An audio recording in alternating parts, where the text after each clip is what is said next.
afternoon, everyone. My name is Dissa, and I'm the founder of FingerTalk, a social enterprise that aims for inclusion and work with people with disabilities in Indonesia. And today, I'm very, very honored because I have guests coming all the way from Oita Deaf Foundation, and they are here with us today. So I would like to say a few words using Japanese Sign Language. はじめまして。私の名前はディサです。インドネシア人です。3年前、インドネシアでフィンガートークというビジネスを立ち上げました。あそこでろうの方々と一緒に働いています。どうぞよろしくお願いいたします。ありがとうございました。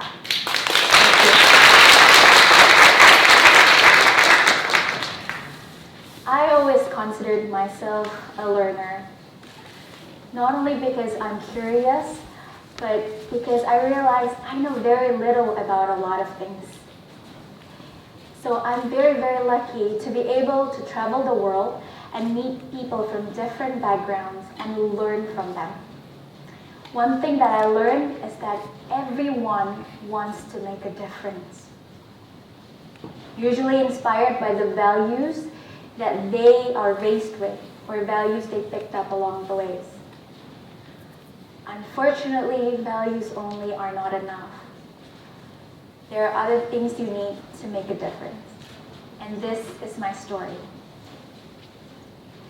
When I was 10 years old, my mom brought me to a nursing home for a charity event. Over there, I was so excited to meet everyone.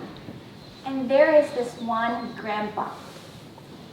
I came to him and I started to introduce my name loudly. Hi, my name is Dissa. He was all smiling. But then he pointed to his ears, showing me that he cannot hear me, like this. And I was so confused. I did not know what to do. But he felt my curiosity.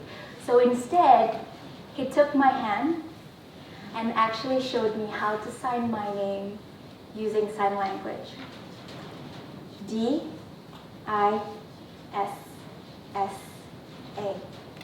Dissa. And he was the very first deaf person I've ever met in my life.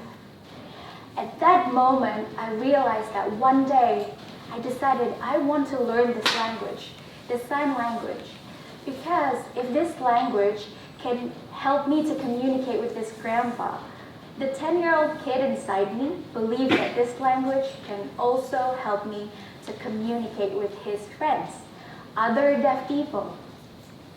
I just have to learn how. I was raised by a mother who wants to make a difference. In 2005, she opened her doors for children from the underprivileged community.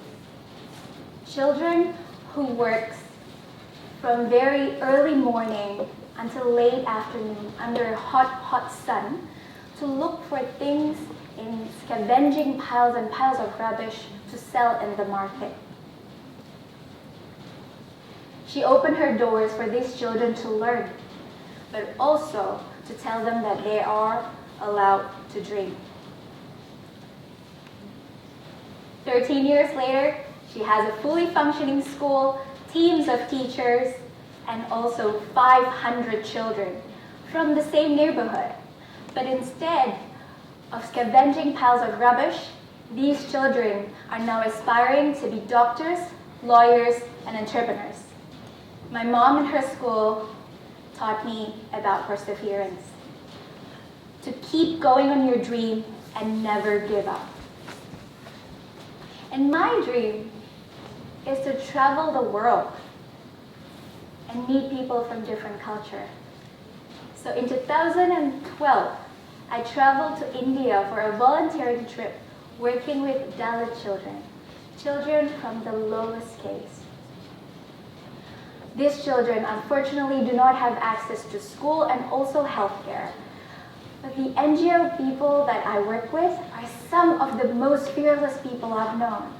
They're from the higher caste, but yet they broke the stigma, they broke the discrimination, and love these children just like their own. India and its people taught me about bravery. And being brave, I decided a year later, I want to travel the unknown. So I decided to pack my bag and go all the way to Latin America, a country called Nicaragua. We're over there in the town of Granada. I work with the children from the slum areas, teaching them English, but also play with them.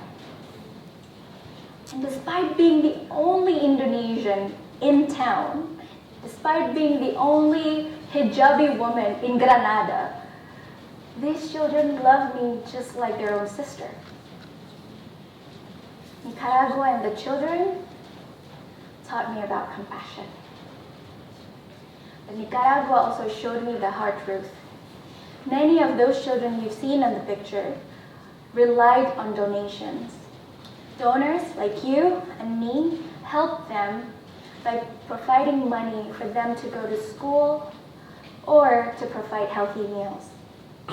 If 1 or 2 donors pulled out, these children will not have a chance to study or even have a dinner that night.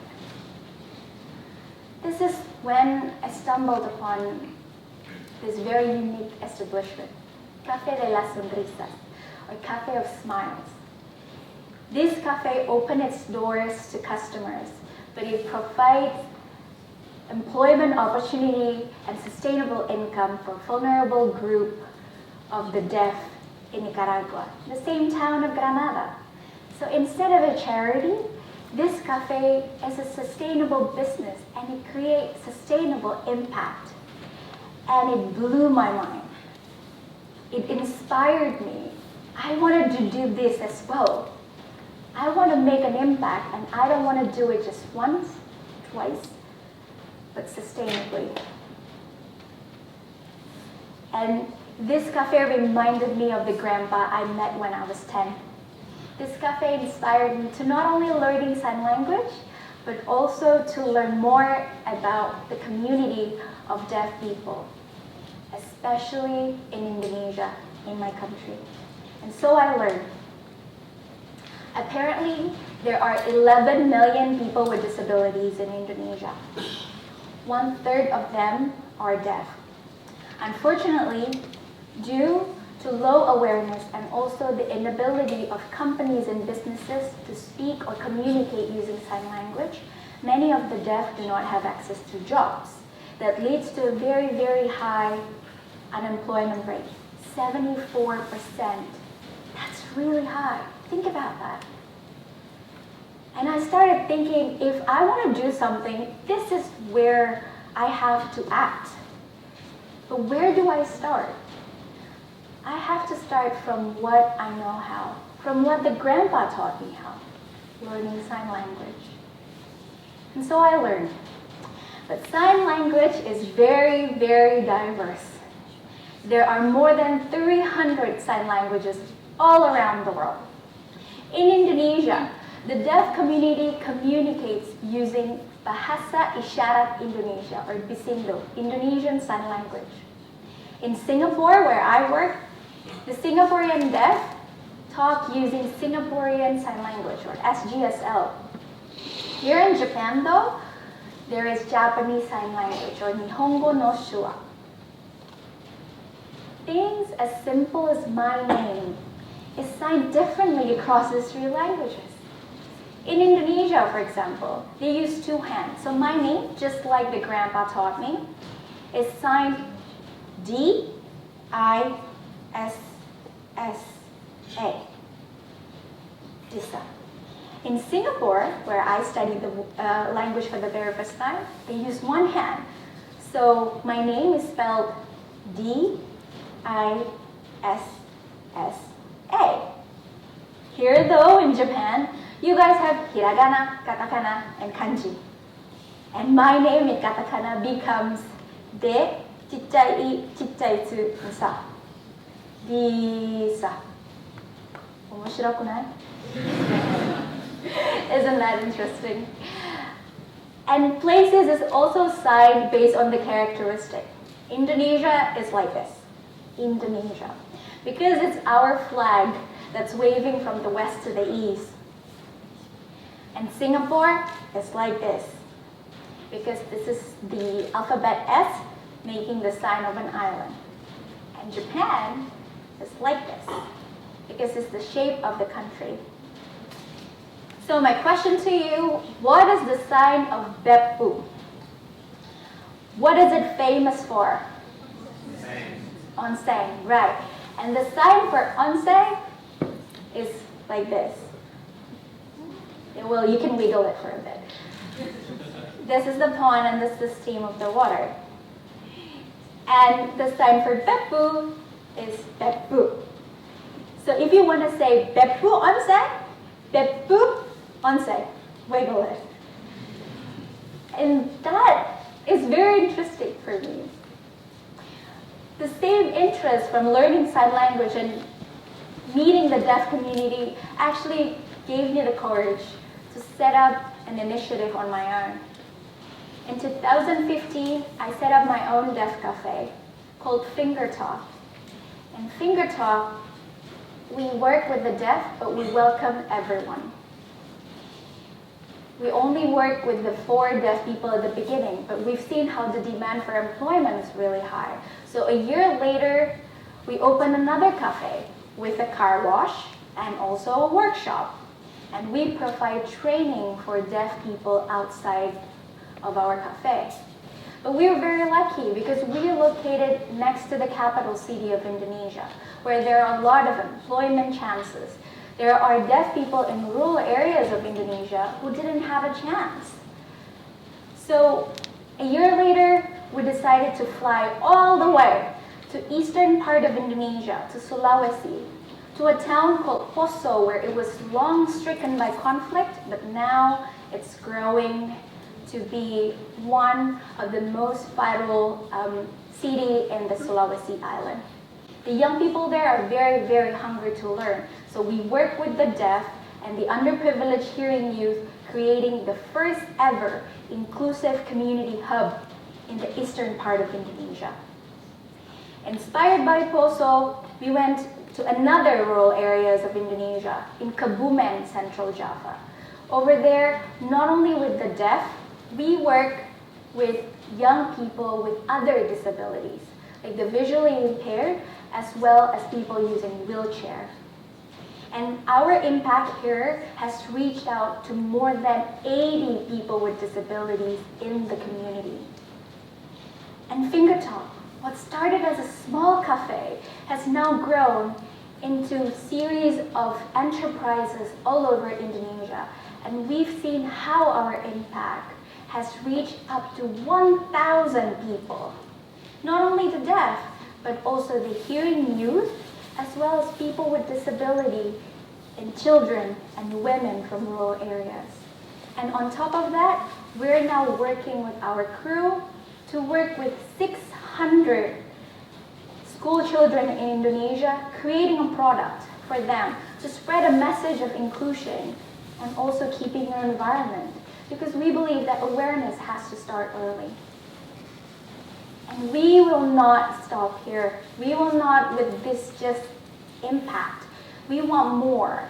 So this year, we will fly all the way to Africa, to Botswana, where we can work there with the young people and the hearing and the deaf to create the first ever inclusive community center in Botswana.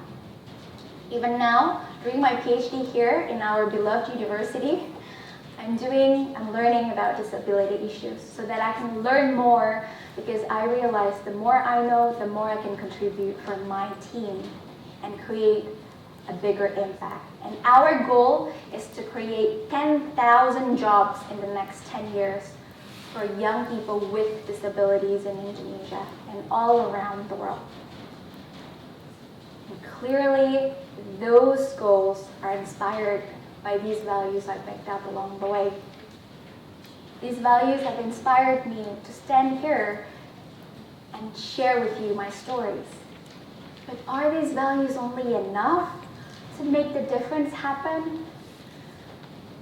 Unfortunately not. Because what makes us us are not only the values we picked along the way or values that inspired us to make a difference. What makes us us are also the initiative to get out of our comfort zone and to turn those values into ideas and turn those ideas into real action. But it is not easy. Even former President Obama said it's hard.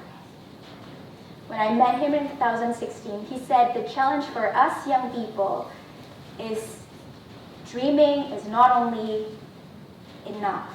It's not enough to just dream. You have to actually work and do the plan. You have to get out there. And it is hard, I tell you. But it's not impossible. We can start here. We can start by finding out things that we can do and figuring out things that we need help with. Find people who can help you guys with those things. Bring them in. Tell them why we need their help and how they can help us. For Finger Talk to succeed, I realized I need to start somewhere with things that I can do, learning sign language. But also, there are tons of things I didn't know I can do. So I have to look for people to teach me, mentors, to create a team. Together, we make chain of impact. Because I know, unfortunately, I cannot work alone. I have to work with others. And for my ideas to sustain, the impact has to last longer than my own lifetime. And everyone in this room can make an impact. Even you're a hearing person, or you're a person with disability, you're a deaf person, or you're a person without disability. You all can make a difference, and you all can make impact. We just have to work with others. Because we are all special, and we are all equal. Thank you very much. Arigatou gozaimasu.